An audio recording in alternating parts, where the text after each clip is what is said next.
নমস্কার বন্ধুরা, সোনার আলো চ্যানেলে আপনাদেরকে সবাইকে স্বাগত। চলে এসেছি গুরুত্বপূর্ণ আপডেটের সঙ্গে।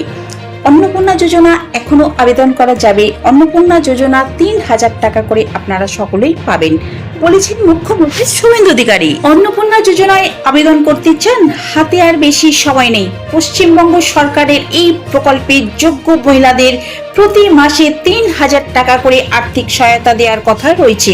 এখনো যারা অন্নপূর্ণা যোজনার টাকা পাননি তারা পোর্টালে নতুন আবেদন করতে পারবেন। মহাজাতি সদন থেকে বলেছেন মুখ্যমন্ত্রী শুভেন্দু অধিকারী। অন্নপূর্ণা যোজনা পোর্টালে আবেদন করতে কি কি লাগবে? সরকারি স্কিম পেতে অন্তত 3টি গুরুত্বপূর্ণ নথি তথ্য বাধ্যতামূলক হিসেবে উল্লেখ করা হয়েছে। 1 নম্বর, ভোটার কার্ড বা ইপিআইসি। আবেদনকারীর ভোটার পরিচয় পত্রের তথ্য প্রয়োজন হবে। দ্বিতীয়, আধার কার্ড। আবেদনকারীর আধার কার্ডের তথ্য দিতে হবে ডিবিটির মাধ্যমে। টাকা পাওয়ার ক্ষেত্রে আধার লিংক ব্যাংক অ্যাকাউন্ট অত্যন্ত গুরুত্বপূর্ণ। তৃতীয়, আবেদনকারীর একটি অ্যাক্টিভ মোবাইল নম্বর দিতে হবে।